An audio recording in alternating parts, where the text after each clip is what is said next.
Bienvenidos a nuestras redes sociales.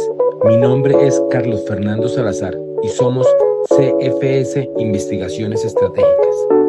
Aquí encontrarás información relevante para preparar tus casos en defensas penales o representación de víctimas, por medio de charlas e información sobre la investigación y los servicios forenses que ofrecemos y también el análisis de riesgos y cumplimiento de tu organización. Sabemos de la importancia de una labor estratégica en asuntos de prevención, detección e investigación en asuntos judiciales. Así que estamos acá para ayudarte. Empecemos en 3, 2, 1. Bienvenidos.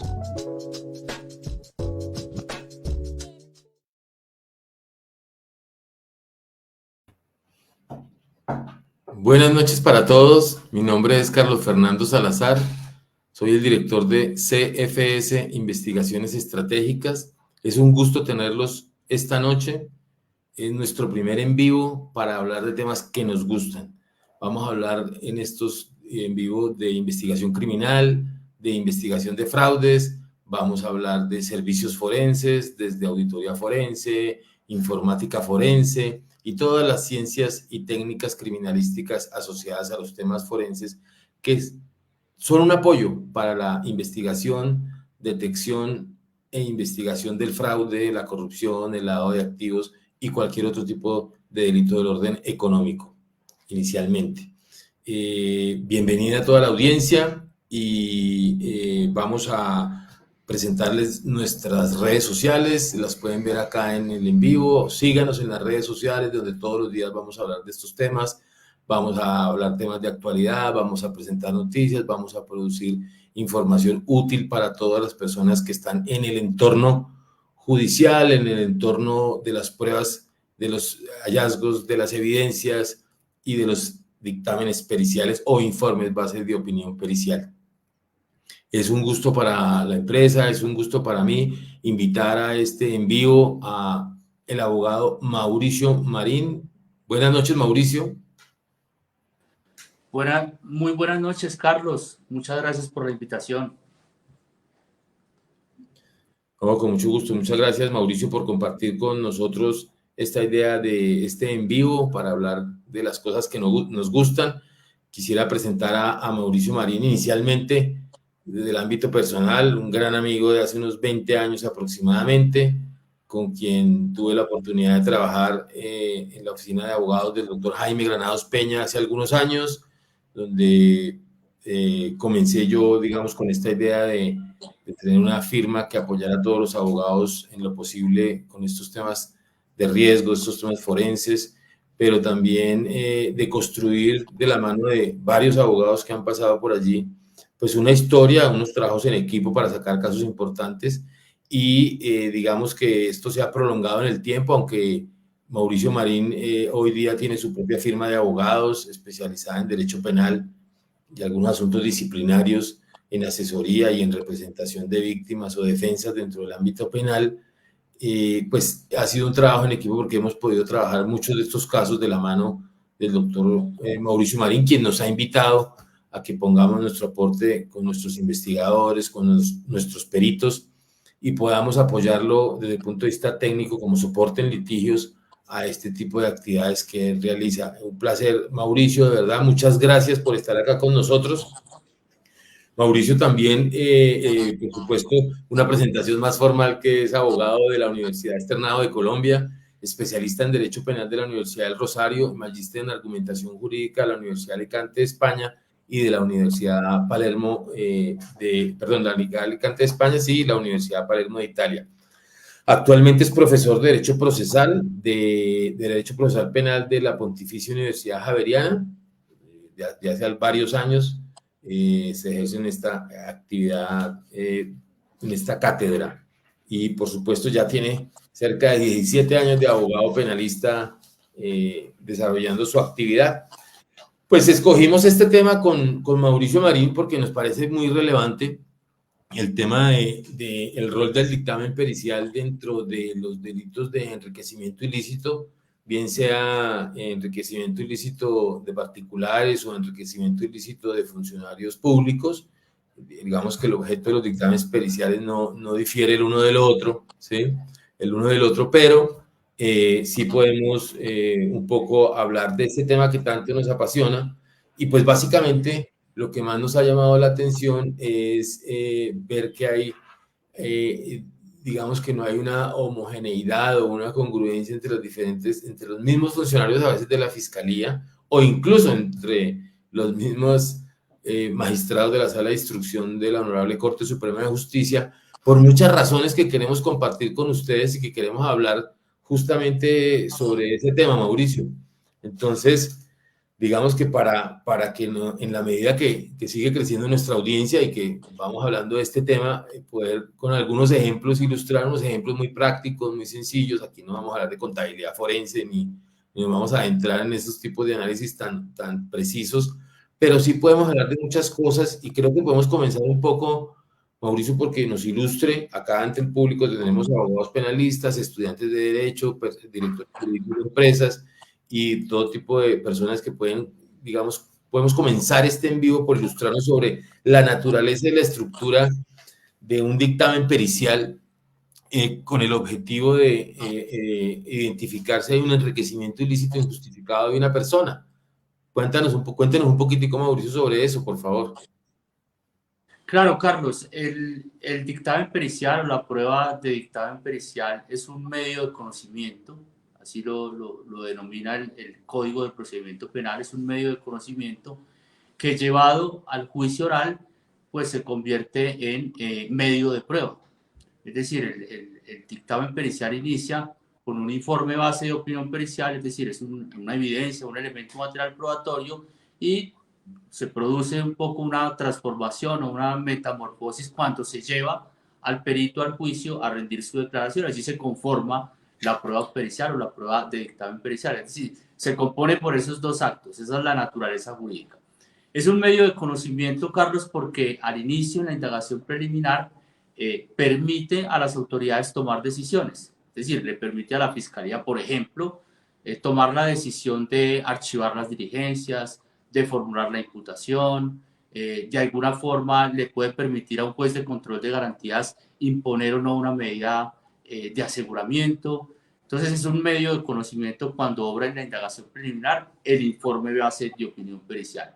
Y cuando es llevado al juicio, reitero, se convierte en prueba y es un medio de conocimiento ya para el juez de conocimiento para efectos de definir la responsabilidad penal. Y claro, en relación al delito de enriquecimiento ilícito, bien sea de particulares o servidor público, pues es un medio de conocimiento fundamental porque en la mayoría de casos el aspecto técnico en este tipo de delitos pues es definitivo para establecer la responsabilidad de cada caso. Gracias, Mauricio. Cuéntenos un poquitico, por favor, de la estructura de este tipo de elementos materiales probatorios o este tipo de estudios que se realizan periciales. ¿Cuál es la estructura que jurídicamente debería tener un estudio de este tipo? Bien, un dictamen pericial, bueno, inicialmente, y lo hemos dicho, el informe base de opinión pericial regularmente se plasma en un documento, y así lo llama la ley, informe base de opinión pericial, y debe tener un objeto de estudio, es decir, debe identificar un objeto de análisis, las actividades realizadas por el perito con relación a ese objeto de análisis, la metodología que utilizó, la base técnica o científica, es decir, el grado de confiabilidad de esa base técnica o científica, y las conclusiones, unas conclusiones. Digamos que en la totalidad del informe base de opinión pericial, en últimas lo que debemos encontrar es una opinión de un perito, ¿sí? Bien sea en la metodología, bien sea en la base técnica o científica y más aún en las conclusiones.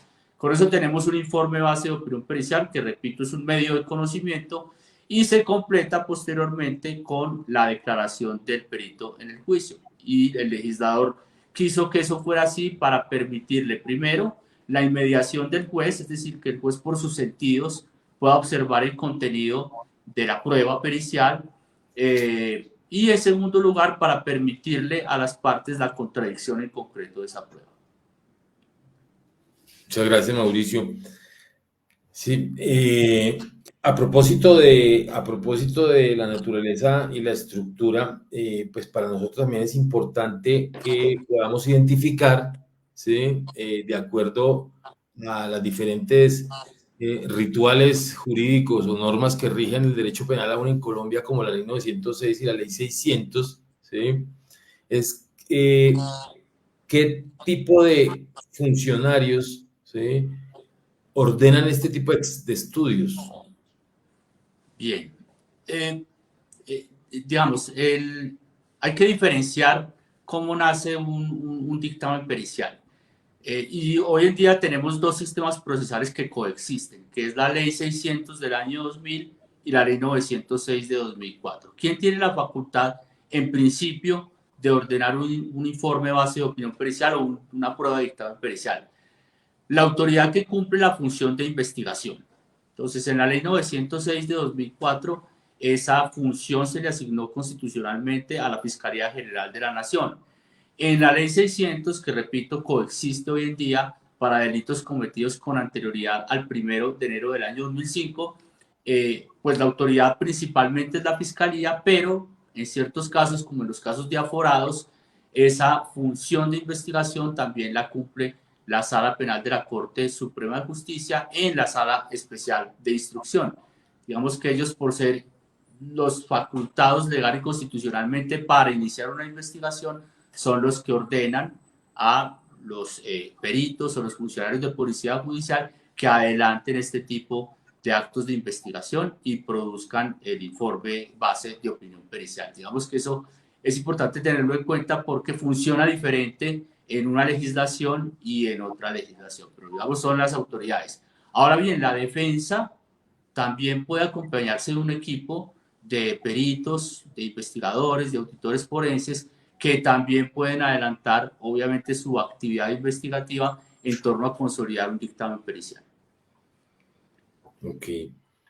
Doctor Mauricio, a propósito estamos hablando de la Sala de Instrucción de la Corte Suprema de Justicia y entendiendo que aún coexisten dos sistemas, como usted lo mencionaba anteriormente, cuéntenos un poquitico de cuáles son si existen diferencias o no, y si las llega a ver, cuáles son las diferencias en el sentido de las posibilidades que tiene la defensa de controvertir este tipo de estudios periciales.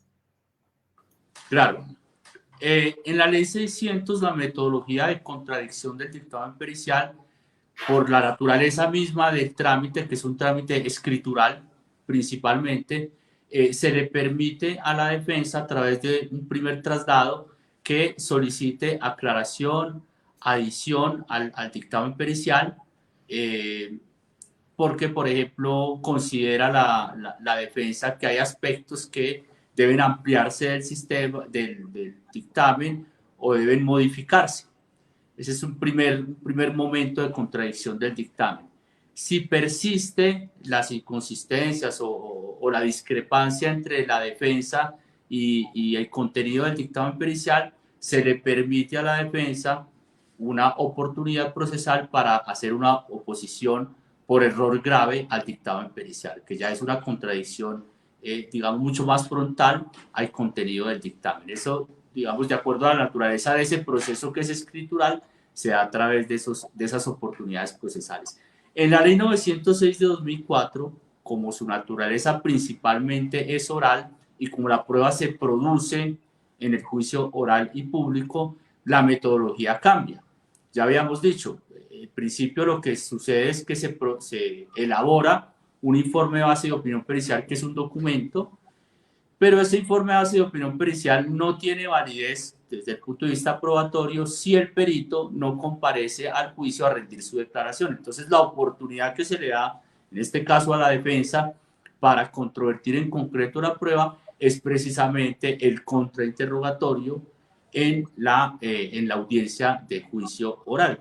Y obviamente, bueno, se pueden preguntar, bueno, pero ¿qué es susceptible de controversia en una prueba de dictamen pericial? Todo, desde la acreditación del perito hasta la metodología, hasta la identificación del medio, del objeto de estudio o análisis. Es posible, por ejemplo, que pueda identificarse una vulneración de la cadena de custodia frente al elemento de estudio, con lo cual entonces es susceptible también la identificación del medio, del elemento de estudio o análisis, sea susceptible también de contradicción, la metodología, la base técnico-científica, las conclusiones. Es importante, por ejemplo, y dado el caso, establecer qué técnicas utilizó el perito, si son de orientación, si son de probabilidad o de certeza, para iniciar en el contrainterrogatorio ese ejercicio de contradicción en concreto.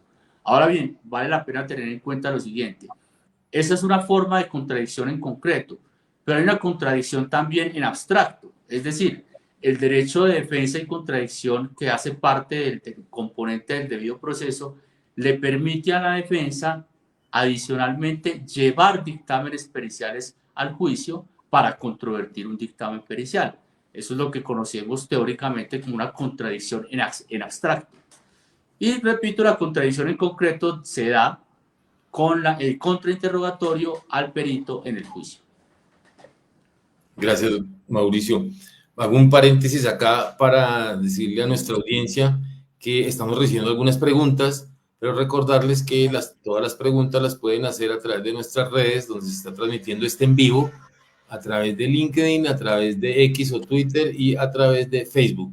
Ahí nos pueden hacer sus preguntas y al final las estamos viendo en este momento todo el equipo que estamos acá, pero las vamos a responder al final antes de terminar el en vivo, a la parte final. Estamos leyendo sus preguntas, continúen preguntando, que es muy interesante para nosotros, por favor. Mauricio, hay una problemática, o quiero contarle algunas cosas que nos suceden a veces y a través de usted como abogado penalista especializado en todos estos temas procesales, de pronto nos puede orientar o nos puede ilustrar a los que nos desarrollamos nuestra actividad como peritos, como auditor forense, en este caso en particular el mío. Y es justamente la solicitud. Usted nos contestaba qué autoridad era la que usualmente daba la orden de trabajo de un estudio que buscara de alguna manera concluir si hay un enriquecimiento o no lo hay, un enriquecimiento ilícito, un enriquecimiento injustificado, ¿cierto? Un enriquecimiento ilícito injustificado. Creo que el funcionario público tiene un elemento adicional que tiene que ser el funcionario público, pero en este caso lo que buscan es demostrar desde el punto de vista pericial que existe un incremento patrimonial por justificar, que se convierte automáticamente en el elemento material probatorio contundente o en la conclusión del dictamen pericial para evidenciar o demostrar que hay un enriquecimiento ilícito. Y es la solicitud que hace, el contenido de las solicitudes. Nosotros creemos que hay un universo de información muy grande para reconstruir una historia patrimonial, de fuentes y usos, o financiera, como indistintamente la llaman. Vamos a aclarar un poco de ese tema también, de cuál es el objeto de cada una. Pero las órdenes a veces son muy enfáticas en hacer ese tipo de estudios solo con una parte de la información disponible, y pues todos sabemos que los peritos tienen que acatar la orden de la autoridad que les está, y no se pueden exceder de la orden que les esté haciendo la autoridad. Entonces, hemos visto casos donde se le ordena al perito del CTI o se comisiona al CTI para que se designe un perito para que haga una reconstrucción patrimonial o un estudio patrimonial y financiero a partir de los ingresos bancarios, dice la orden de trabajo, dice el auto y la orden del fiscal, o dice el auto del magistrado instructor de la Corte Suprema de Justicia. Hombre, resulta que los ingresos que están registrados en un extracto bancario no dejan de ser igual de legales o lícitos que los que no están en los extractos bancarios, porque pues en Colombia aún no se ha penalizado pagos en efectivo, ¿sí? Pero de alguna manera está segmentando demasiado el universo y lo está llevando, lo está el mismo magistrado, el mismo fiscal induciendo en error al funcionario del CTI. Y le voy a colocar dos ejemplos de esto. Cuando él desarrolla su labor y pide toda su información, entonces él pide declaraciones de renta, información de medios magnéticos o exógena que tiene la DIAN, extractos bancarios, vaya a hacer un estudio de todos los inmuebles que ha comprado y vendido en la historia de su existencia, compra de vehículos, tarjetas de crédito, todos los medios de pago donde puedan ver sus aplicaciones o utilizaciones y, entre comillas, las fuentes que puedan tener para realizar el origen de sus ingresos. Pero en el caso tal de una persona que solicita un crédito bancario para comprar un inmueble, el crédito bancario usualmente va acompañado de una hipoteca de primer grado de un bien, de un inmueble, ¿sí? Y ese desembolso que hace el banco muy probablemente no se le realiza a la persona que está solicitando el crédito, sino se le realiza al dueño del inmueble que le está vendiendo a usted el inmueble. Luego ese ingreso no queda registrado en la información bancaria, en el extracto bancario como un ingreso. Entonces, cuando el perito va a hacer el ejercicio de colocar en un Excel todos los ingresos que aparecen en los extractos bancarios, pues este no le va a aparecer. Pero hay algo que agrava aún esa situación, es que en ese banco de la persona investigada sí están los pagos que realiza el crédito. Entonces es como una disminución en su capacidad económica o capacidad de fuentes en dos vías, quitándole una fuente y sí colocándole un uso derivado justamente de esa fuente. Entonces, ese es un problema que es bien habitual en los informes de laboratorio, como se llaman en la Fiscalía General de la Nación, o de los informes base de opinión pericial o dictámenes periciales, y que son recurrentes y que llevan a una conclusión errada. El segundo ejemplo de este tema es cuando están mirando en los usos, ¿sí? El extracto bancario es algo que tiene mucha información. Usualmente solo lo usamos para mirar en qué fecha hubo un ingreso o en qué fecha hubo un egreso y cuál es la fecha del débito o del crédito, ¿cierto?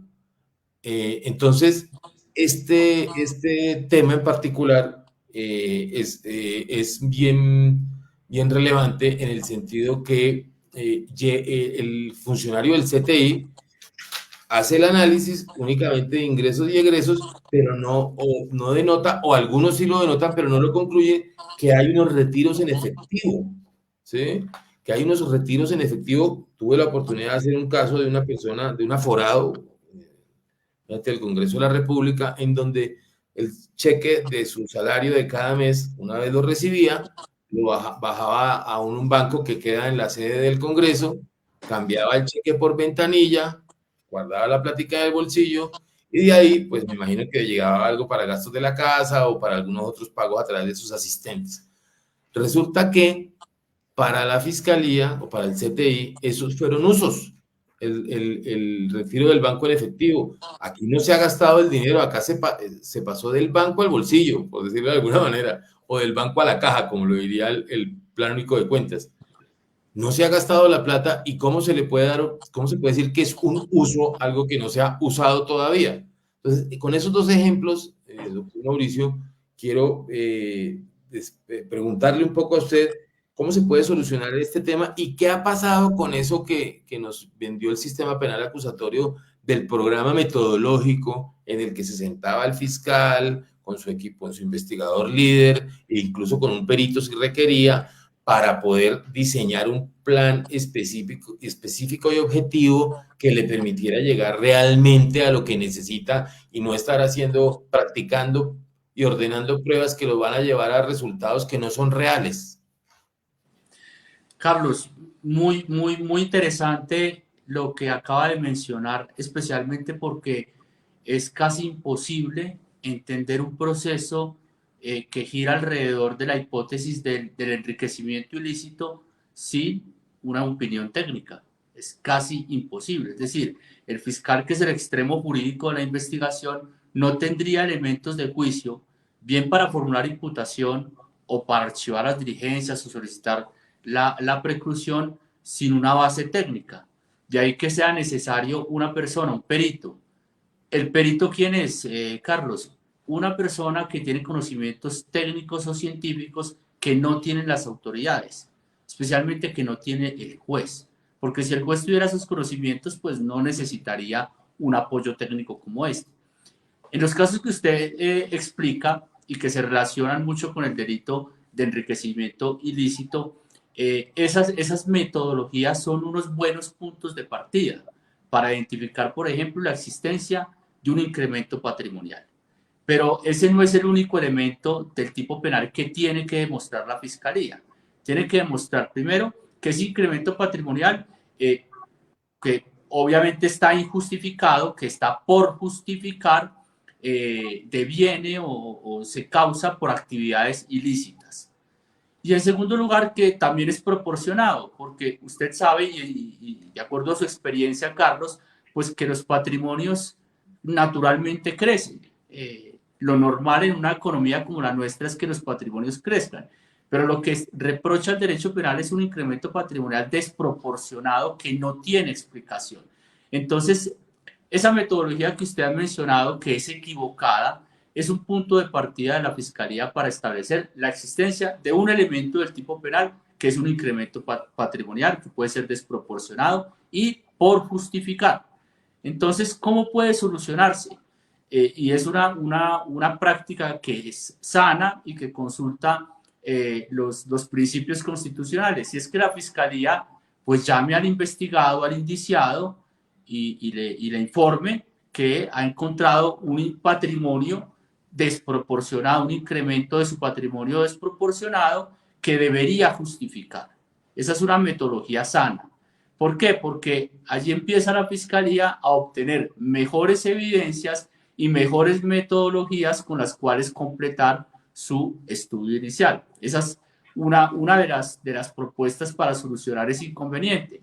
Y hay que reconocer, Carlos, que para la Fiscalía también hay una dificultad muy grande, porque pues obviamente accede a una información que tiene a disposición, que está en el sector financiero, en los productos que las personas naturales o jurídicas manejan en su tráfico patrimonial, pero muchas veces gran parte de la información la tiene el investigado, o por lo menos gran parte de la explicación que debe tener ese incremento patrimonial. Entonces, una metodología sana, una metodología honesta dentro de una investigación es precisamente la Fiscalía llame al procesado a pedirle explicación sobre ese incremento patrimonial. Casi que el tipo penal, la norma penal, invita a esa metodología porque dice es un patrimonio por justificar. Lamentablemente en la práctica, y usted y yo lo vemos casi que a diario, a veces la Fiscalía, en vez de invitar al procesado, lo que hace es invitarlo a una formulación de imputación, lo cual pues es un ejercicio equivocado porque va a llevar a un desgaste de la administración de justicia increíble, en la medida en que el procesado pues ya abocado a un juicio va a demostrar precisamente que ese incremento patrimonial puede no ser desproporcionado y puede no tener una causa ilícita. Y en ese sentido pues la Fiscalía desgasta unos recursos tan importantes en un sistema judicial que los necesita tanto como el nuestro. Entonces por eso la propuesta es en la actividad de la Fiscalía siempre permitirle al procesado, al investigado que justifique técnicamente. De ahí la importancia del perito. Es decir, el perito no solo es importante para el ejercicio de la Fiscalía en ese paso inicial, también es importante para el ejercicio de la defensa, en la medida en que es la defensa la que termina justificando ese incremento patrimonial desde el punto de vista técnico. ¿Y cómo lo hace? Acompañándose precisamente de un perito, una persona que tiene conocimientos técnicos y científicos que no tiene esa autoridad.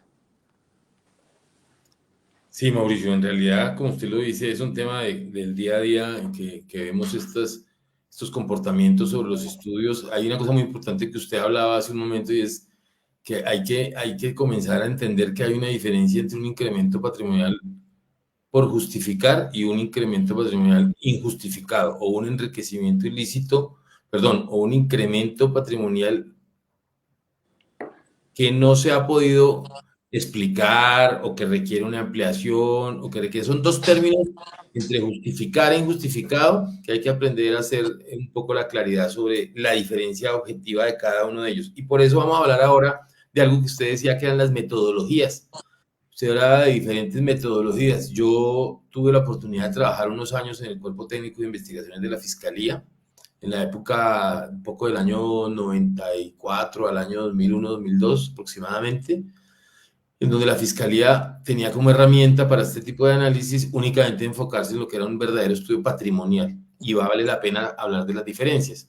Un estudio patrimonial desde el punto de vista tributario, ¿sí?, es una comparación de patrimonios, del patrimonio de una persona en dos periodos fiscales diferentes, para ver si hubo un incremento en activos, si hubo un incremento en ingresos, si hubo un incremento en pasivos, y si esa diferencia es positiva, pues que esté justificada, ¿cierto? Ahora bien, digamos que desde el punto de vista de la capacidad que tenga una entidad investigativa como la Fiscalía, haber dado el salto al estudio de fuentes de uso o análisis financiero, como lo llaman, pues es un trabajo, de verdad, bien riguroso. Como muchos pueden ver, un estudio de esos es un estudio que fácilmente, un estudio de 10 años de una persona que tenga ingresos medios superiores, puede fácilmente estar por el orden de 800 hojas de informe y anexos para poder soportar un estudio. Entonces son unos estudios bien rigurosos que tienen además un elemento de detalle muy grande, y es que, si bien es cierto, el estudio patrimonial compara patrimonios, por ejemplo, para una declaración de renta, y aquí todos los que declaramos renta lo sabemos, el contador únicamente nos pide el saldo en el banco al 31 de diciembre, porque ese es el valor que él debe colocar dentro de sus activos efectivo, el valor que tiene el 31 de diciembre. Pero pues claro, en la época que aquí o solamente se hace ese tipo de estudio, pues era muy fácil que los recursos económicos del banco injustificados se retiraran el 29 de diciembre antes del último día y poder reportar de manera fidedigna que ese era el monto al último día del año. Pero pues eso no le dice nada, ¿sí? ¿Qué diferencia tiene con el estudio de fuentes de uso financiero? Que efectivamente es una reconstrucción día a día de los ingresos y egresos de una persona, de los usos, de sus fuentes. ¿Por qué? Porque está mirando todos los días de un extracto bancario, 3 extractos bancarios, todas las liquidaciones que pueda tener de rendimientos de inversiones, todo, absolutamente todos los, no solo bancarizados, ¿sí? Porque se debería tener en cuenta, el ejemplo es el crédito bancario, que aunque no haya ingresado en su cuenta, debería tenerlo como ingreso, porque es un ingreso a su favor, aunque el que haya recibido el dinero es un tercero, porque usted recibió el bien, ¿sí? Entonces, yo con esto, ¿qué le quiero preguntar, Mauricio? Y es, si usted, si usted y yo, si usted fuera el fiscal y yo fuera el perito del CETE y hiciéramos un estudio patrimonial de solo comparación patrimonial y es perfecto, no le vamos, no le va, usted no va, le va a pedir un archivo al cliente, usted le va a extender el estudio a un estudio de fuentes de usos que es más real. Mi pregunta es, si bien es cierto, un estudio patrimonial orienta hacia dónde debe ir una investigación, ¿por qué la Fiscalía solo lo usa cuando le sirve para imputar o para acusar, o cuando hay una diferencia que no tiene justificación en una comparación patrimonial, pero si llega a estar bien y está justificado, no lo usa para archivar, sino continúa la investigación? Si es así, pues no hagamos estudio patrimonial y solo hagamos estudio de fuentes y usos y análisis financiero de las fuentes y los usos o utilizaciones de los recursos. ¿Por qué esa diferencia en el criterio para utilizarlo o no utilizarlo de acuerdo al resultado? Claro, y usted lo ha dicho, Carlos, el resultado de un informe o un dictamen de comparación patrimonial, pues es un resultado que no es fidedigno en la medida en que la información es restringida, es sesgada, ¿sí? Y usted lo ha dicho, uno eh, ante la administración de impuestos, pues uno no solo maneja la información que la regla le permite, sino también usa eficiencias fiscales, ¿sí? Lo cual es válido. Y hay otra información, que es la información que está en los productos financieros, que no coinciden muchas veces. Y la fiscalía realmente, pues creo yo que es también falta de formación, pero especialmente lo que usted ha manifestado es una ausencia de metodología que la misma ley propone en el plan metodológico. La ley lo que propone es que el extremo jurídico, que es el fiscal, se una con el extremo técnico o empírico, que es el perito y los funcionarios de policía judicial, y diseñen un plan de trabajo, ¿sí? Un plan metodológico para establecer cuáles son las hipótesis que quieren corroborar o descartar.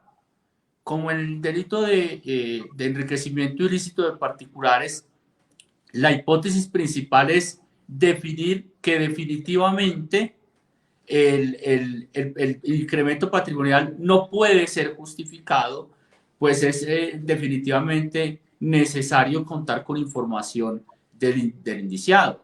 Es fundamental. Por eso digo, y en esto la Corte Suprema de Justicia ha intentado avanzar conceptualmente, y es la carga dinámica de la prueba. Muchas de las explicaciones tiene que darlas el indiciado, si no la mayoría.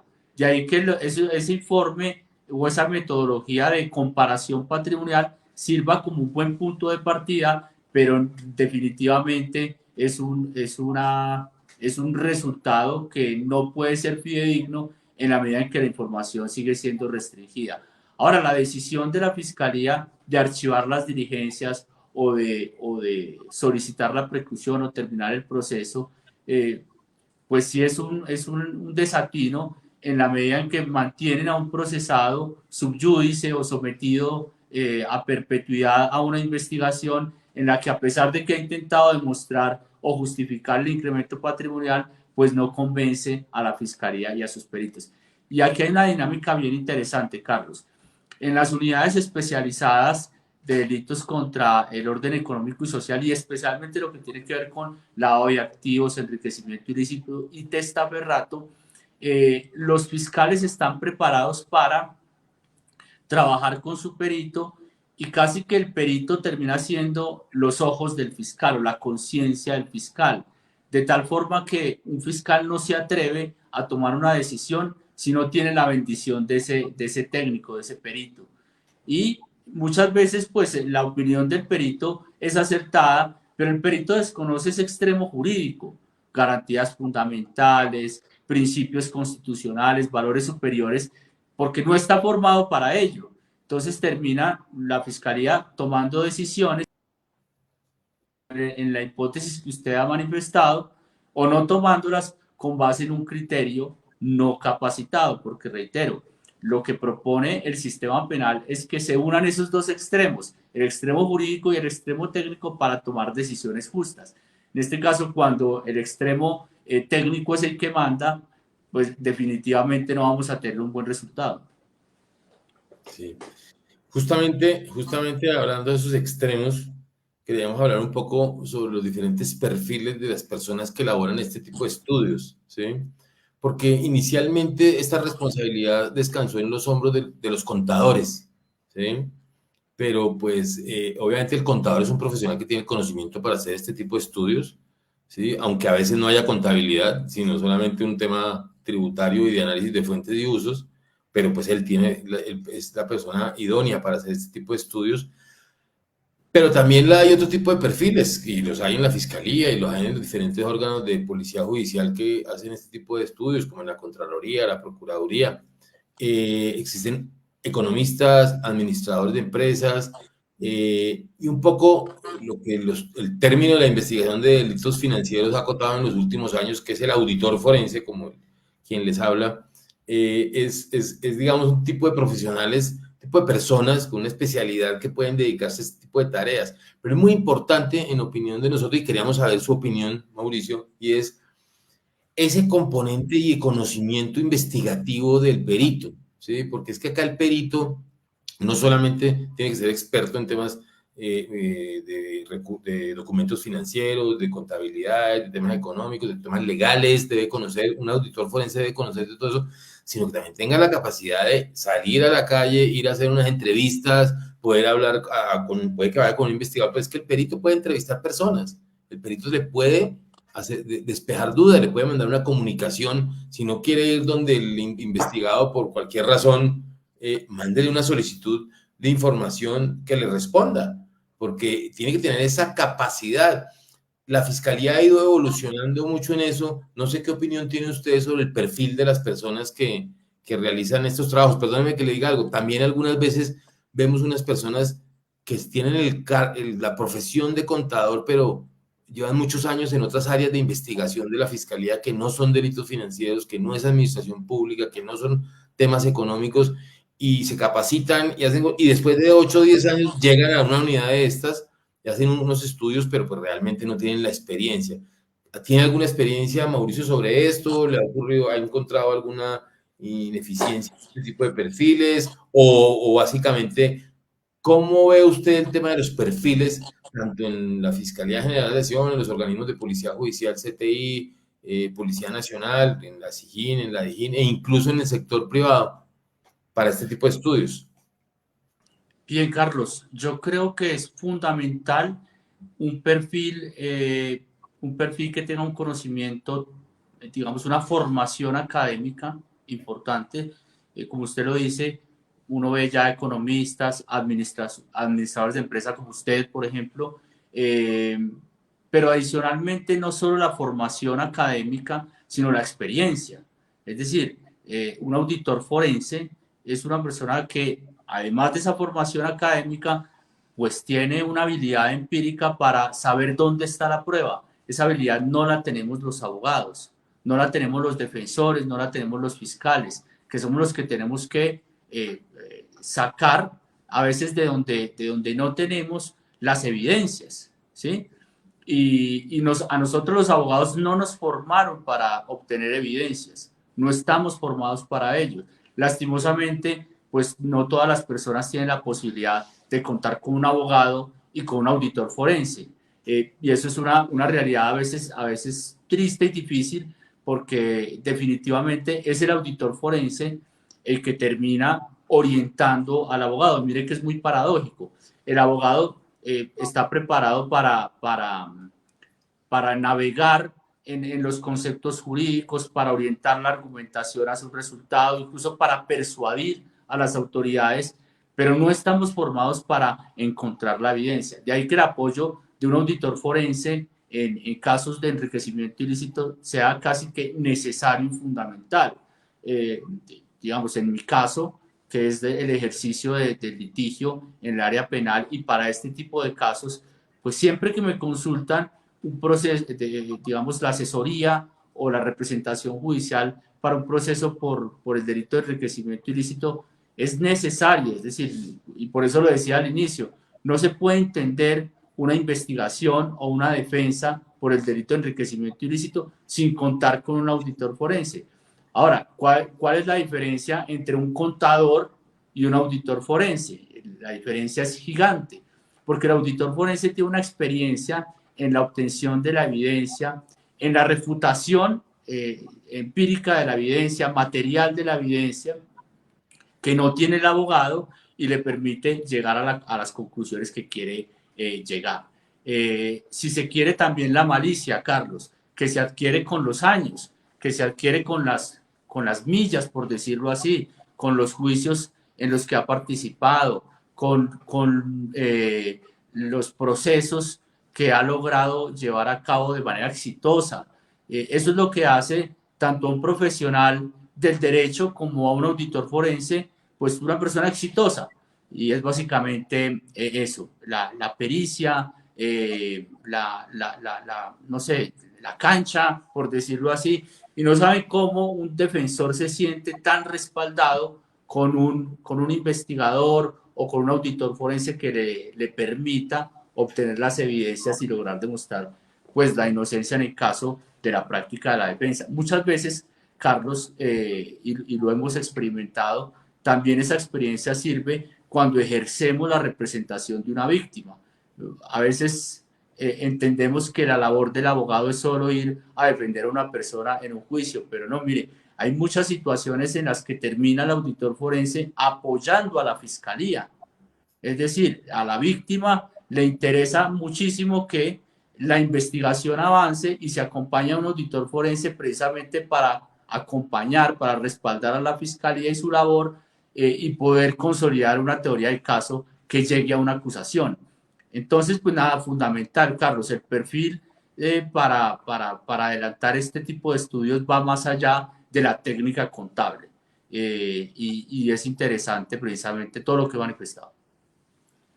Gracias, Mauricio. Compartimos ese concepto, esa opinión sobre los perfiles.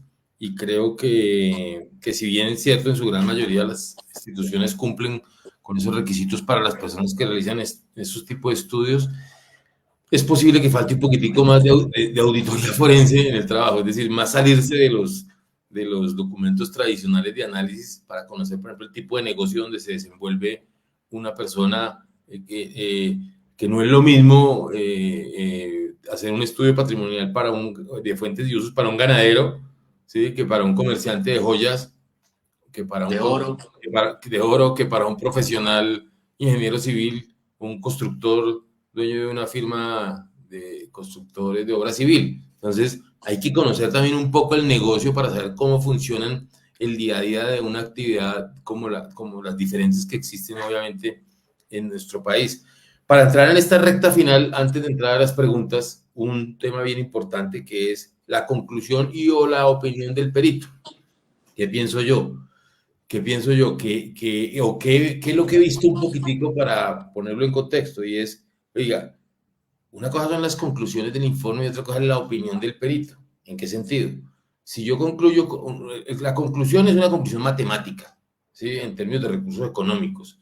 Oiga, usted tiene un incremento patrimonial por justificar o injustificado, o ya, si ya agoté todo, bueno, entonces digamos, eso será un término que dirá 200 millones, 150, 4.500, el valor que sea, porque eso se resuelve en términos económicos, en términos de una suma de dinero, ¿sí? Que proviene de un ejercicio que, como usted lo mencionó en la estructura, pues tiene que tener todo el desarrollo de elementos de estudio, labores realizadas, métodos de análisis, equipos utilizados, actividades realizadas, cuáles fueron las conclusiones, pero estoy notando que los últimos dictámenes periciales o informe de base de opinión pericial no tienen una opinión del perito. ¿En qué sentido la opinión? Oiga, con esta información es para justamente orientar al fiscal o justamente orientar al defensor, oiga, ¿este resultado matemático es definitivo o no lo es? Oiga, está por justificar, aparte de este estudio, señor fiscal, ordene esta otra prueba para saber si esto que estoy diciendo es complementario o no es complementario, pero yo no los he vuelto a ver, simplemente he visto conclusiones y un manejo sin diferencia alguna entre por justificar e injustificado en las conclusiones de los informes de policía judicial. Sí, así es. Y lo habíamos dicho, y esa opinión es fundamental porque en el dictamen pericial, bien sea en el informe base de opinión pericial y en la declaración del perito, es fundamental que el perito establezca si la técnica es de orientación, de probabilidad o de certeza, porque de ahí depende la fuerza demostrativa de la evidencia, de la prueba, ¿sí? Entonces, usted lo ha dicho, mire, muchas veces los peritos dan a entender que lo que tenemos es una simple probabilidad, incluso una baja probabilidad. Y ya con eso el fiscal entiende que tiene que ir a formular imputación y después formular acusación. O a veces por ausencia el perito omite establecer una orientación. Para el fiscal es fundamental que el perito le diga nos falta llegar a ciertos análisis, nos falta llegar a ciertas fuentes, nos falta saber el destino, por ejemplo, de un patrimonio, no lo tenemos, y eso es una técnica de orientación. Y para eso está el trabajo dinámico y conjunto entre la parte jurídica y la parte empírica o técnica. Precisamente para eso está, para que tanto el extremo jurídico oriente la parte técnica y viceversa. Entonces, usted lo dice, y la mayoría de veces, por ausencia, esa omisión termina llevando a desgastes judiciales increíbles o a decisiones equivocadas, porque también se tiende en los operadores jurídicos a pensar que las conclusiones de un dictamen pericial casi que tienen que ser adoptadas obligatoriamente por el juez. Cuando uno revisa en la opinión, pues hay simplemente probabilidades, muchas veces hasta conjeturas, ¿sí?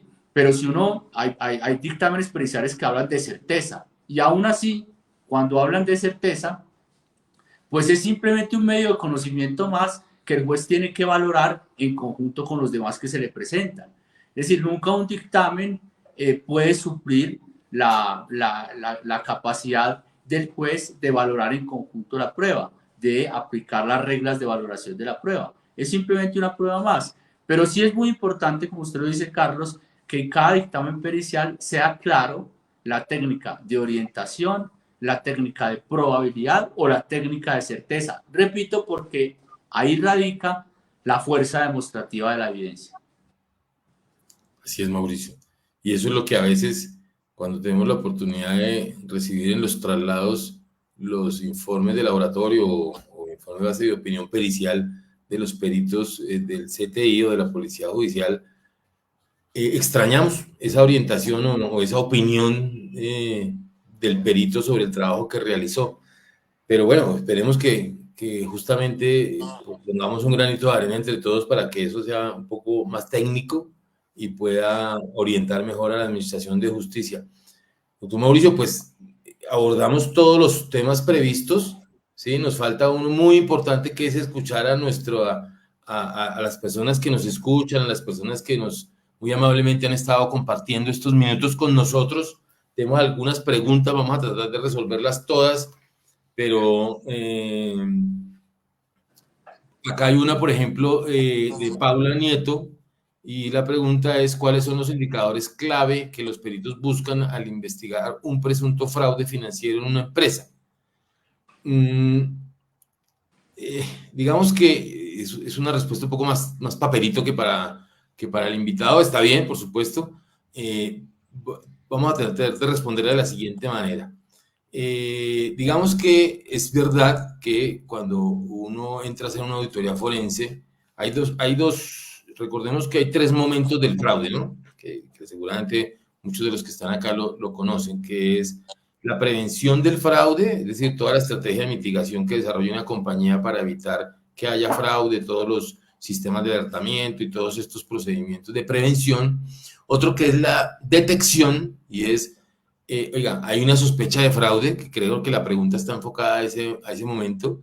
Y la tercera es, ya hubo un fraude, recojamos las pruebas, recojamos los elementos, encontremos a los responsables para aportarle eso a las autoridades en calidad de víctima. Cuando estamos buscando indicadores de fraude, pues obviamente estamos tratando de detectar un fraude que pues, no se ha descubierto todavía. Ese tipo de indicadores que suelen, de alguna manera, a través de diferentes metodologías, identificarse en una compañía, pueden ser de diferentes tipos, por ejemplo, los flujos de efectivo, las tercerizaciones de los terceros beneficiarios de esos pagos. Yo puedo hacer un análisis de si me cambió o no me cambió mi componente de proveedores en los últimos años comparativamente, si las sumas que estoy pagando estadísticamente corresponden a una línea que corresponde a la línea de crecimiento de la compañía, los indicadores de flujos de efectivo y una cantidad de cosas de inventario. Los indicadores de los inventarios, del comportamiento del inventario. Puedo hacer una cantidad de análisis de indicadores, ¿sí? Pero digamos que, y entiendo esas metodologías, digamos, cuando definitivamente no tengo una sospecha de un fraude, pero no sé ni dónde buscarlo, no sé dónde está, dónde se puede hacer a través de los indicadores, ¿sí? Pero existen otras metodologías que, en mi opinión, y eso es una opinión muy personal, son un poco más profundas que la identificación de indicadores, ¿sí? Y no son novedosas tampoco, es un poco devolvernos a los años 80, a las películas que se filmaban en el sur de los Estados Unidos de la mafia, o en Italia, y siempre había un inspector o un investigador que decía, sigan el dinero y encuentran al responsable. Entonces, tal vez las metodologías que, por el caso de nosotros, utilizamos es un poco eso, es seguir el dinero, a ver si está llegando a las manos que debe llegar. Y nos ha funcionado, por supuesto, nos ha funcionado. Hemos tenido casos donde un pago, un registro contable y una contabilización de un pago está a nombre de un tercero, pero el cheque sale a nombre de otro tercero diferente. Ahí puede haber un indicador de fraude, ¿sí? Entonces, digamos que estamos más enfocados en esas metodologías.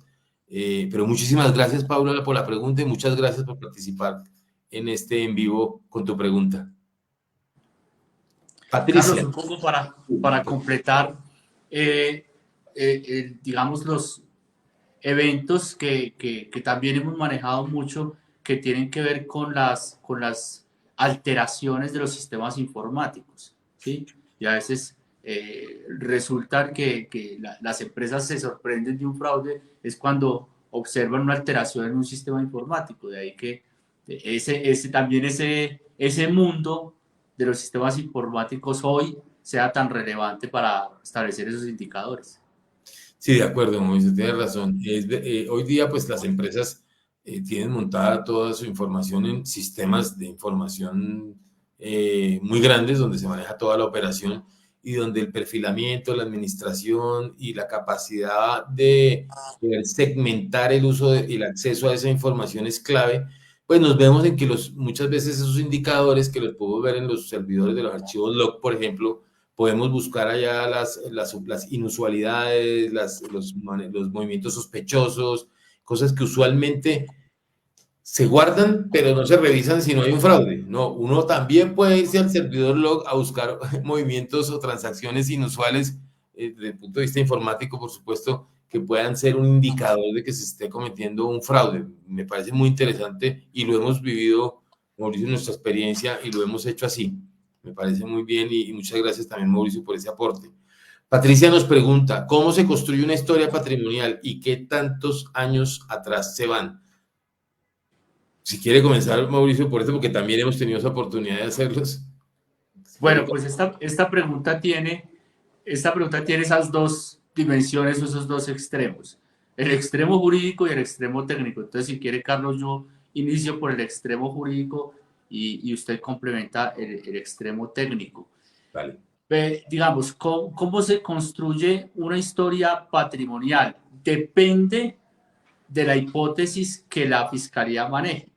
Es muy importante saber qué es lo que está reprochando la fiscalía, qué es lo que nos está investigando.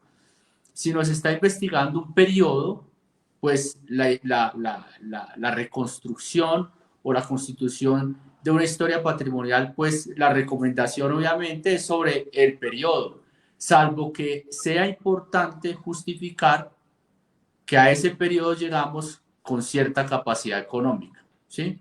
Es decir, muchas veces, voy a poner el ejemplo, Carlos, nos investigan a un cliente porque hizo una operación en bolsa y según el análisis de la fiscalía, no existe la capacidad económica para que hiciera esa operación en bolsa que lo hizo a través o en un periodo de un año. Entonces uno podría decir, bueno, solo estudiemos ese año en el que hizo esa operación o ese grupo de operaciones en bolsa. Sin embargo, si uno identifica bien, la hipótesis de la fiscalía está en la falta de capacidad económica para hacer esa inversión. Entonces, pues necesariamente tenemos que ir mucho más atrás a explicar a la fiscalía cómo nuestro cliente tuvo la capacidad económica para en ese periodo de tiempo, en ese periodo terminar haciendo esa inversión. Entonces, la constitución de una historia patrimonial depende del reproche que se nos esté haciendo. De ahí que sea fundamental pues un acercamiento con la fiscalía, conocer la noticia criminal. Muchas veces la noticia criminal en este tipo de casos no es una denuncia, es decir, no es que un particular denuncia a otro por enriquecimiento ilícito, normalmente aparece de entidades de control como la UIAF, como la Superintendencia Financiera, digamos que expiden o emiten reportes de operaciones sospechosas que terminan siendo investigadas por la Fiscalía. Entonces, importante saber el origen, cuál fue la noticia criminal, qué es lo que está investigando la Fiscalía, cuál es la hipótesis para empezar a estructurar esa historia patrimonial, las necesidades de un dictamen con relación a reconstruir una historia patrimonial. Y le doy el paso a Carlos entonces para que explique cómo sería desde el punto de vista técnico ese paso a paso. Gracias, Mauricio. Sí, muy interesante sus comentarios sobre ese tema y haciendo una precisión también que es algo inexplicable y es que muchas veces a una persona,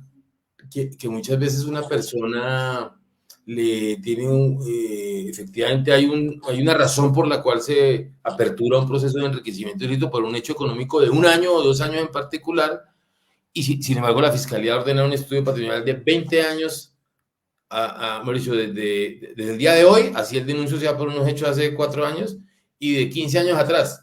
Entonces, yo entiendo que para saber que el patrimonio de una persona hay que mirar 1 año, 2 años antes cómo se conformó, pero es que lo investigan por un hecho y terminan revisándole 20 años, ¿sí? Entonces, digamos que yo creería que es un exceso. Por supuesto que la persona tiene que demostrar, pero es que puede que su incremento patrimonial no tenga nada que ver con el hecho que se está investigando y sea de 15 años atrás.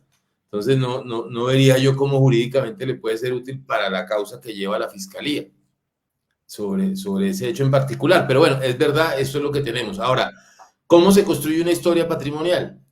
Una historia patrimonial, digamos que hay 2 fuentes de información y es una interesante pregunta para ver el universo de información y es, usualmente se utiliza la declaración de renta, ¿sí? Y digamos que es una información que está en la DIAN, o pues la puede aportar la persona, si la va a hacer.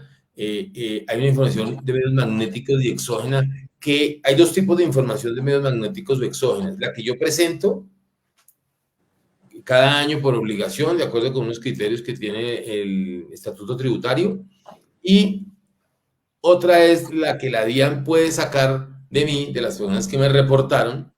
Por eso tiene el programa ese que se llama Muisca, donde entra todo como en una pecera de datos y la DIAN le dice a usted no reportó algo que yo sé que le pagaron porque otra persona lo reportó a usted. Entonces, idealmente, si estoy en una institución como la Fiscalía, puedo acceder a toda esta información. Idealmente, si no lo estoy y estoy en una defensa y la necesito, puedo también buscarla, o como seguramente todos lo saben acá, a través de un juez de control de garantías, poder consultar esa información, tener una orden de legalidad, una orden de trabajo para ese fin, con un investigador. También poder tener acceso, a veces es difícil tener acceso a un documento que es el anexo explicativo de la declaración de renta, que es donde se detalla cómo se descompone cada uno de los rubros que están en la declaración de renta, pero esa solo la hizo quien le ayudó, esa solo la tiene normalmente quien ayudó a hacer la declaración de renta o la persona investigada. Es un documento que está en un archivo físico, o sea, ninguna autoridad va a encontrar ese documento en ninguna base de datos, ni pública ni privada, porque la tiene el contador en su escritorio, o en su caja fuerte, o en la oficina, la tiene la persona investigada.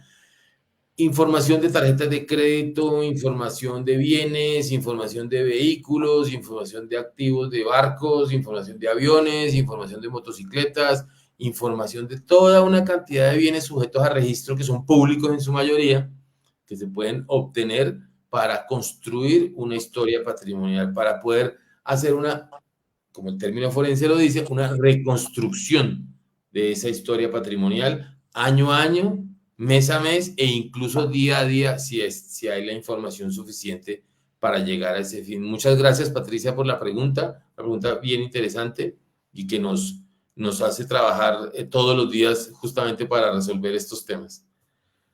José Miguel, buenas noches, muchas gracias por la pregunta. ¿Cuál es el estándar de suficiencia que debe tener un dictamen pericial? Justamente, doctor Marín, lo que usted hablaba en la parte final de esta charla sobre este tema, si le parece, le cedo la palabra para continuar con ese tema que tanto nos gusta. Bueno, eso es digamos, el estándar nos lleva a reglas de valoración probatoria o de apreciación probatoria realmente. Lo define el juez, ¿sí? A quien hay que convencer en este ejercicio, pues al final es al juez.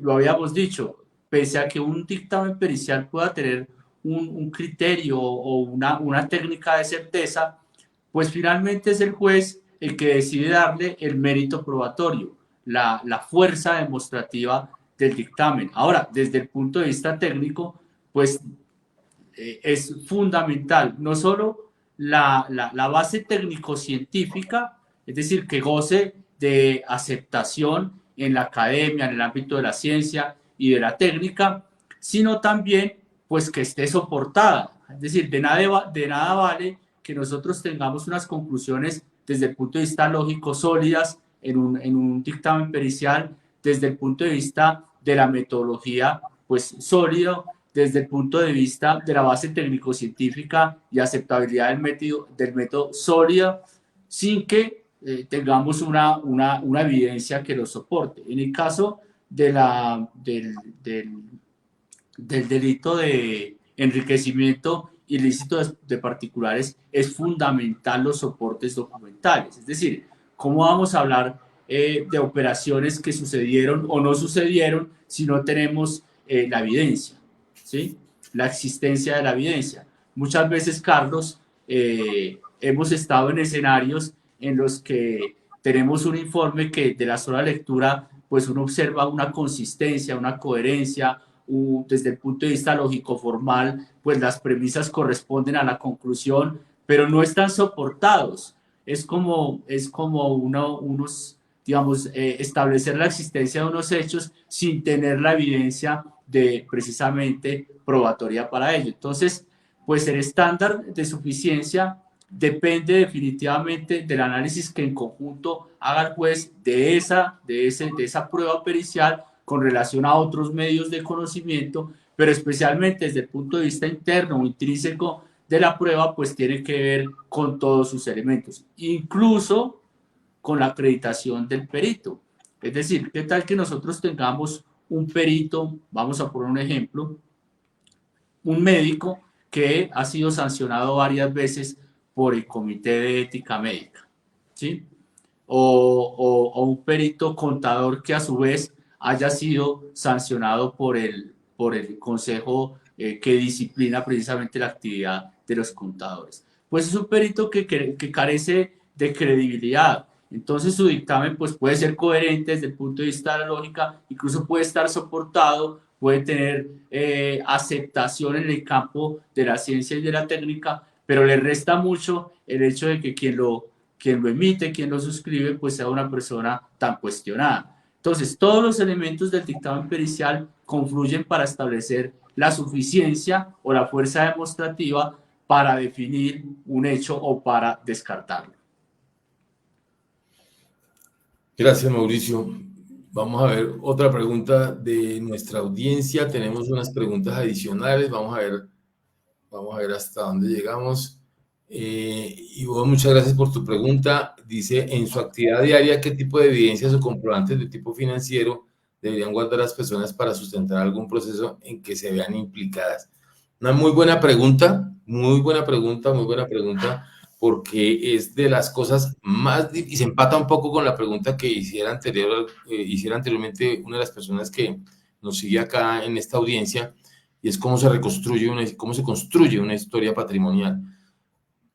Con mucho esfuerzo, porque justamente las personas no guardan en sus archivos, por mil razones, la información financiera, comprobantes o algún tipo de documentos. Digamos que cuando son empresas o cuando son personas, digamos que hay un tema legal que los obliga a tener durante ciertos años la información guardada, pero cuando son personas naturales que no están obligadas a tener contabilidad, y que tienen un patrimonio y unos ingresos relativamente importantes o no tan importantes, pero que no están obligados a llevar contabilidad, pues las personas no guardan eso, primero porque saben porque nunca creen que va a llegar un proceso penal que les va a investigar de eso, porque pues de hecho ninguno de nosotros creemos que dentro de 5 años van a abrir un proceso por enriquecimiento ilícito, pues mal podríamos estar pensando en guardar los documentos justamente para eso. Ahora, he tenido el caso, obviamente no puedo decir los nombres, pero por lo menos puedo decir que en el departamento de Córdoba tuve un caso bien particular y singular, que la esposa de la persona que estaba siendo investigada por enriquecimiento ilícito, su señora esposa, no solo tenía una memoria prodigiosa de acordarse de transacciones de hace 15 y 20 años semanales que hacían, de tener una memoria prodigiosa en ese sentido, sino que guardaba hasta los apuntes diarios que ella tenía de las actividades comerciales de su esposo y de su familia. Una cosa impresionante. Yo creo que no conozco ninguna otra persona como esa señora, muy querida por nosotros, que pues fácil, nos ayudó a resolver el tema más difícil para un auditor forense, y es obtener los documentos. Tenía todo, y lo que no tenía, que era muy poquito, sabía dónde encontrarlo y dónde pedirlo. Entonces, es bien difícil, pero digamos que la respuesta a la pregunta es, lo ideal, lo más difícil de conseguir son los extractos bancarios, porque los bancos después de 2 o 3 años microfilman la información, la mandan a un archivo donde es muy difícil sacarla y después de unos años lo destruyen. Entonces, eso es lo más difícil de conseguir. Los cheques, por ejemplo, si uno tuviera la rutina de que cada vez que hiciera un cheque y lo entrega, lo filmara, tomara una fotografía hoy día o hiciera un archivo de todos los cheques, si se tiene actividades comerciales que estén, digamos, susceptibles de algún día estar en un estudio de enriquecimiento ilícito, hágalo. Sus declaraciones de renta, sus facturas, toda la información que cada año usted le presenta a la DIAN, debe guardarla en una carpetica con un anexo explicativo de cada rubro y cada soporte de cada cosa, pero adicionalmente, porque ya vimos que un estudio patrimonial no abarca toda la información, todos los registros de todas las actividades comerciales. Esto es una importantísima pregunta e importantísimo elemento para un auditor forense y un abogado que van a enfrentar una defensa, porque se tienen que ir a controvertir un dictamen de la fiscalía que le corre en traslado unos días cortos para responder. Y han tenido 2 años para hacer una investigación y a usted le dan un término muy corto para responder. Entonces, usted no va a alcanzar a tener más información muy útil que todas las personas guardaran estos documentos que estamos describiendo. Y vos, muchas gracias por tu pregunta y por estar con nosotros acá en este en vivo. Carlos, yo quisiera complementar esa respuesta, tal vez porque se pide un consejo de cómo nos preparamos nosotros para eventualmente salir a explicar una situación como esta, para la cual, como lo ha dicho Carlos, casi nadie está preparado. Yo digo que hay que poner atención a las operaciones que hacemos en efectivo, a las operaciones obviamente relevantes. Las operaciones que hacemos en efectivo durante periodos largos, ejemplo, el pago de un crédito que hacemos mes a mes a un particular en efectivo, el pago de un inmueble que mes a mes lo hacemos en ejecución de un contrato de compraventa, por ejemplo. Esas operaciones en efectivo al final son muy difíciles de reconstruir, Carlos, porque si no se tiene constancia precisamente de ese pago en un documento, pues toca reconstruirlo, y usted lo sabe, Carlos, a través, bien sea de declaraciones, de testimonios o de otras evidencias que todavía son más difíciles. Entonces, un poco a manera de consejo es tener mucho cuidado con las operaciones que se hacen en efectivo, porque lamentablemente hay torpezas que el ordenamiento jurídico no protege y nos quedamos sin prueba para demostrar ese hecho. Gracias, Mauricio. Sí, así es. Y bueno, pues ojalá pudiéramos tener toda la información disponible. Nos están llegando una serie de preguntas, estamos muy contentos con esto. Vamos a responder la última pregunta. Yo sé que Mauricio y yo quisiéramos quedarnos acá. Fácilmente nos podemos quedar hasta las 12 de la noche hablando de este tema que nos fascina y que nos apasiona, pero los amigos que nos ayuden a construir este medio para comunicarnos con ustedes nos recomiendan pues que no seamos tan extensos. Vamos a subir este en vivo, lo vamos a subir a nuestra página de YouTube de CFS Investigaciones Estratégicas, donde además probablemente podamos responder las otras preguntas que no alcancemos a responder y donde además pueden escribir con más preguntas también. Entonces, alcanzamos con una última pregunta para responder. Listo, vamos a responder una última pregunta a Luis Carlos. Buenas noches, Luis Carlos, muchas gracias por acompañarnos. Tu pregunta es, ¿cuál es el máximo tiempo entre la emisión del dictamen y una eventual llamada a juicio? ¿Qué pasa si ese auditor o procesal no puede asistir a un llamado a juicio años después? Bueno, vamos a contestarla también, como dice Mauricio, un poco desde el punto de vista técnico y un poco desde el punto de vista jurídico. Yo creo que, en mi opinión, Mauricio, es que, digamos que el término entre la emisión del dictamen y un eventual llamado a juicio, pues está reglamentado en términos, digamos, de las prescripciones, y que usted seguramente lo puede explicar desde el punto de vista jurídico. ¿Y qué pasa si ese auditor o profesional no puede asistir a un llamado a juicios años después? Digamos que desde el punto de vista técnico, nosotros en eso nos amarramos, obviamente, o nos acogemos a las decisiones de las autoridades, de lo que resuelvan los tribunales. Lo que sigue es que usualmente pasa un tiempo prudencial, pasa un tiempo bastante extenso entre la emisión de un dictamen y un llamado a juicio, 1, 2, 3 años, si son delitos de enriquecimiento ilícito o temas asociados a temas de corrupción, tienen unos términos de prescripción bastante amplios, Pero, doctor Mauricio, por favor, tiene la palabra usted en términos jurídicos para explicarle a Luis Carlos esta importante pregunta. Bueno, Luis Carlos, la respuesta es depende. Y depende porque en la práctica la pregunta nos dirige a saber cuánto puede tardar o cuánto tiempo puede pasar entre la investigación y el desarrollo del juicio oral. Y eso depende de las dinámicas del juicio. Carlos ha puesto un referente importante y es la prescripción de la acción penal, que también depende de cada delito. La norma penal establece que el término de prescripción sucede cuando se ha cumplido el término máximo de la pena previsto por el legislador. Y para cada delito el máximo de la pena es diferente. Y hay que la acción penal prescriba para cada delito. Entonces, pues es muy incierto el término que puede transcurrir entre la investigación, que es el momento en que se produce el informe base de opinión pericial, y el desarrollo del juicio oral, que es el momento en que el perito rinde su testimonio en ese escenario. Es muy relativo.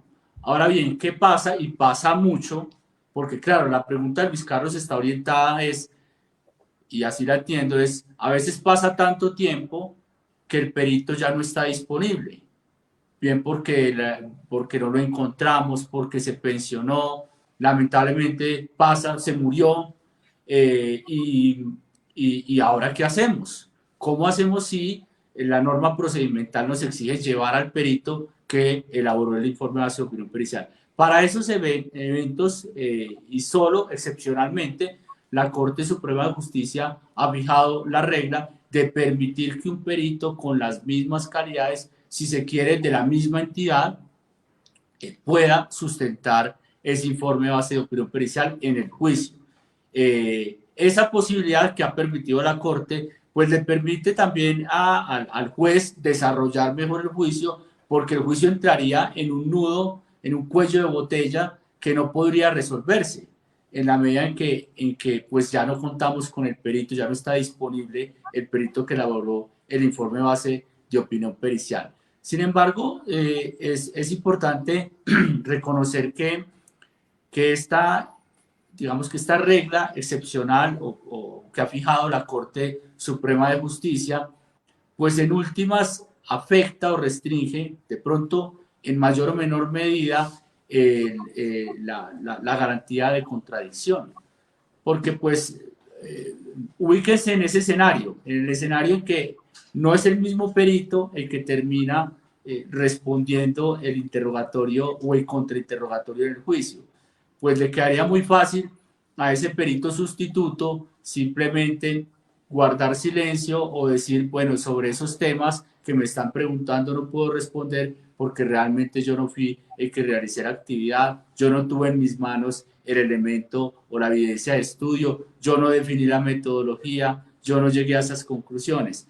Entonces, pues le queda muy fácil al perito salirse de alternativas argumentativas precisamente para no responder por las conclusiones de ese dictamen. Entonces, lamentablemente no fue la idea del sistema penal acusatorio dejar que transcurriera tanto tiempo entre la investigación y el juicio, pero es una realidad y sucede mucho.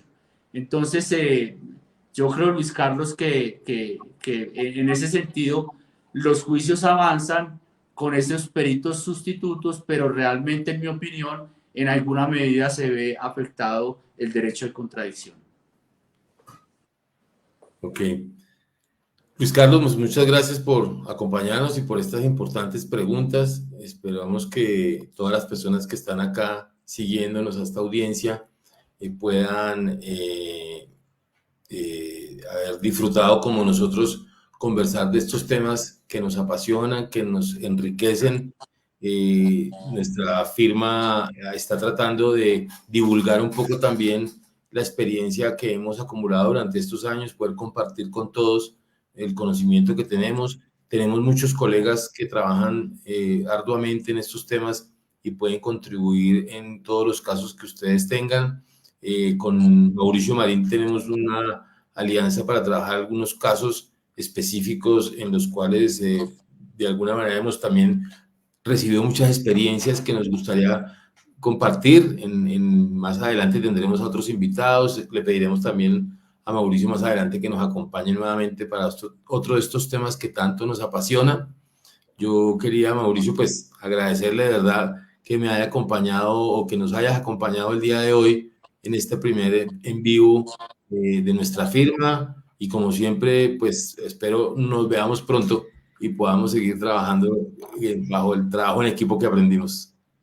Muchas gracias, Carlos, muchas gracias y felicitaciones por esta iniciativa, por esta idea tan importante de abrir estos escenarios de diálogo, de exposición de experiencias, porque así nutrimos y fortalecemos nuestro sistema penal y las mejores prácticas, no solo de investigación, sino jurídicas.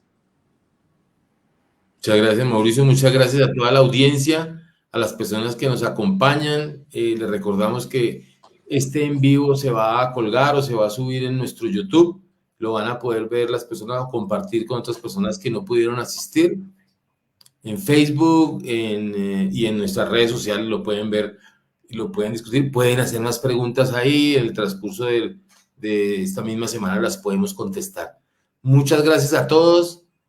Que tengan una feliz noche. Mi nombre es Carlos Fernando Salazar de CFS Investigaciones Estratégicas. Buenas noches.